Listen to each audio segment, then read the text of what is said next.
I want to share with you this story.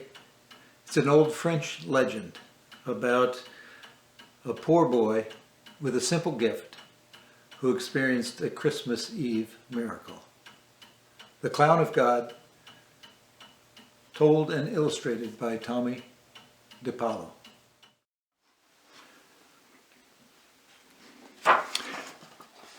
Many, many years ago, in Sorrento, there lived a small boy named Giovanni, who had no mother, no father. He dressed in rags and begged his bread and slept in doorways. But he was happy, and he could do something wonderful. He could juggle. And every day he would go to Signor Baptista's fruit and vegetable stall and juggle. He would juggle lemons and oranges, apples, eggplants, and even zucchini. And crowds would gather to watch.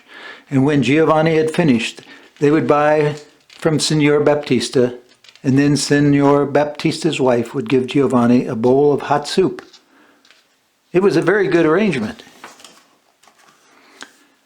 And one day, a troop of travelers came to town, and Giovanni watched as Arlecchino and Colombina, in their beautiful clothes, danced and sang. "Oh," Giovanni said to himself, "that is the life for me." So when the play was over, Giovanni went and spoke to the maestro. "No, no," said the maestro, "I have no need for a ragamuffin. Go beg your bread somewhere else." "But I could be helpful," pleaded Giovanni. "I could help unpack and pack up. I could take care of the donkey. And, maestro," added Giovanni, "I can juggle."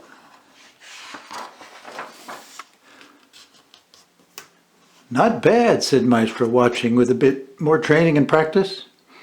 "All right, but no money.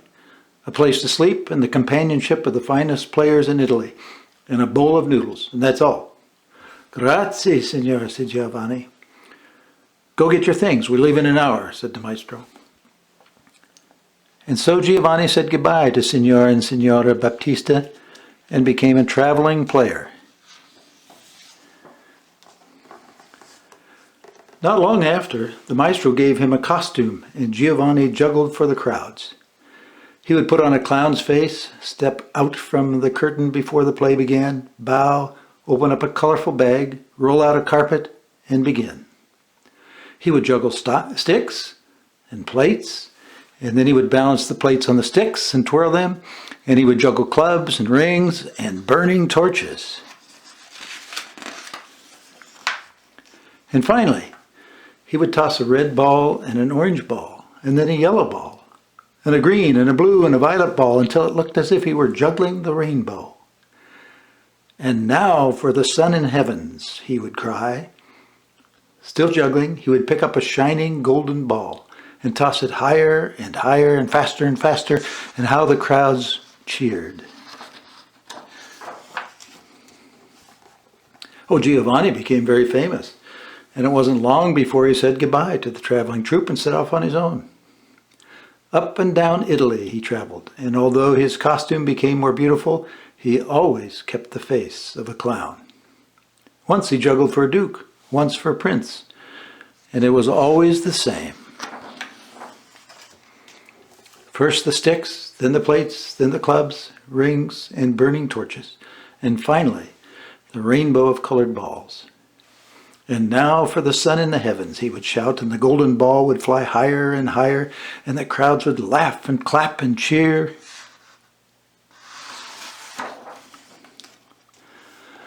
Well, one day, between two towns, Giovanni was sitting in the shade of a tree, eating a lunch of bread and cheese, and two little brothers came down the road. "Will you share your food with us, good clown?" they asked, "for the love of God and the blessings of our brother Francis." "Well, sit down, good fellows," Giovanni said. "There's more than enough." And as the three men ate, the two little brothers told Giovanni how they went from town to town begging their food and spreading the joy of God. Our founder, Brother Francis, says that everything sings of the glory of God. "Why, even your juggling," said one of the brothers. "Well, that's well and good for men like you, but I only juggle to make people laugh and applaud," Giovanni said. Oh, it's the same thing, the brother said. If you give happiness to people, you give glory to God as well. Huh, if you say so, said Giovanni, laughing. But now I must be off to the next town. Arrivederci, good brothers, and good luck.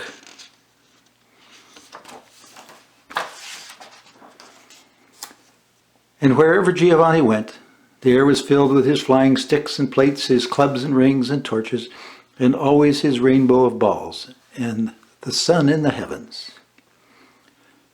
And wherever Giovanni went, the faces of the crowds would be all smiles. The sounds of laughter and cheers would ring through the towns.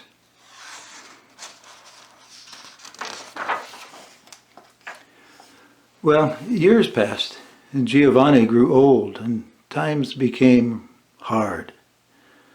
People no longer stop to watch. It's only the old clown who juggles things. We've seen all of him before, they said. And Giovanni was sad, but still he juggled until one day he dropped the sun in the heavens. And the rainbow of balls came crashing down, and the crowd stood around him and laughed, but not from joy. Then they did a terrible thing. They threw vegetables and stones at Giovanni so that he had to run for his life.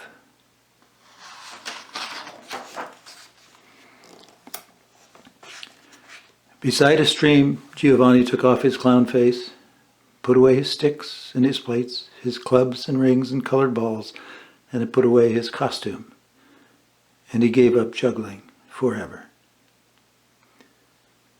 What little money he had soon was gone, and his clothes became rags, and he begged his bread, and he slept in doorways as he had done as a child.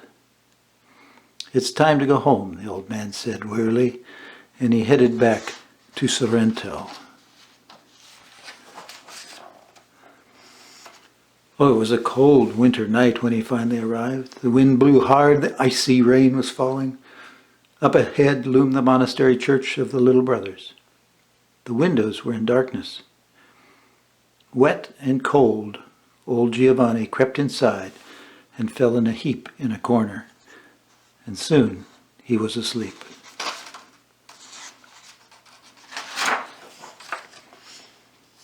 It was the music that woke him up.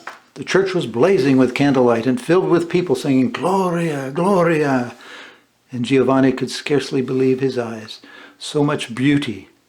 A long procession of brothers, priests, sisters, townspeople, all carrying beautiful gifts, was winding its way through the church.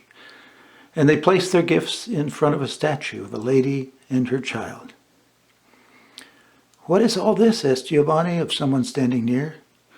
"Why, old man, it's the birthday of the Holy Child," the woman said. "It's the procession of the gifts." Giovanni watched in amazement until the singing was over, and when the church emptied of all the people and was darkened except for bright candles surrounding the lady and the child. And Giovanni moved closer. The child in the lady's arms seemed so serious and so stern.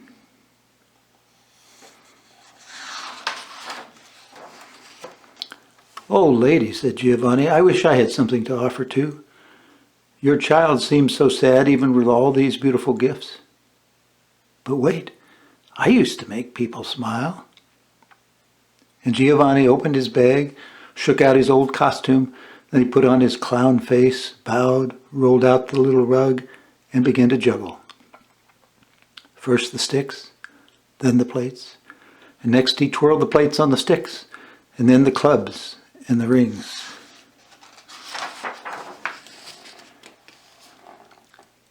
The brother sexton, who was coming in to lock the doors, saw Giovanni juggling, and he was horrified.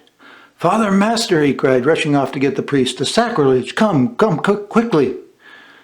But Giovanni didn't hear or notice him. "And now," said Giovanni, smiling at the face of the child, "first the red ball, then the orange, and next the yellow, and the blue, and the green, and the violet, and round they went, up and down until they looked like a rainbow. And finally," Giovanni cried, "the sun in the heavens." And the gold ball flew up and around, higher and higher. Giovanni had never juggled so well in his life. Higher and higher, faster and faster, a blaze of color filled the air. It was magnificent. Giovanni's heart was pounding. For you, sweet child, for you, he cried.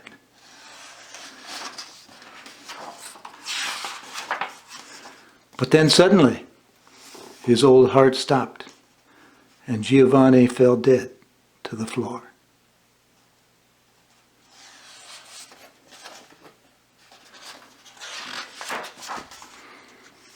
The priest and Brother Sexton came rushing in. Stooping over old Giovanni, the priest said, "Why, the poor clown is dead. May his soul rest in peace." But Brother Sexton backed away, and with his mouth wide open, he stared at the statue of the lady and her child. "Oh, Father," he said, "oh, Father, look." And the child was smiling, and in his hand he held the golden ball